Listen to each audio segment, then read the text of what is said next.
Hurmatli obunachilarimiz, sizlarga 1 so'm pulsiz 0 dan mexanik Gentra qo'yib beramiz do'stlar. Bonusuna 1 million so'm plan qo'shib beramiz. Bir dana pasport, purovlaringiz keladi, soatlaringizga kredit chiqishi kerak. O'zimiz hamma ishlaringizni bitirib beramiz do'stlar. 2023-yil mexanik korobka mashinamiz metan gazli araba 26000 kilometr yurgan. Kraskasi kapoti bilan kren yuzunda kraskasi bor. Yumshoq pollari qo'yilgan 4 dana. İşlerine poliklere döşelgen, çikola gizilgen, podogref sidiniyen marşası var. Mexanik korobka mashinamiz do'stlar. Salonları. Tek pasportam kuzufam 2023.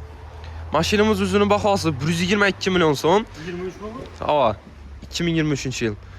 O'zining bahosi 122 million so'm. 1 so'm pulsiz 0 dan qo'yib beramiz. Avtokredit oladigan bo'lsangizlar, bonusuna 1 million so'm plan qo'shib beramiz do'stlar.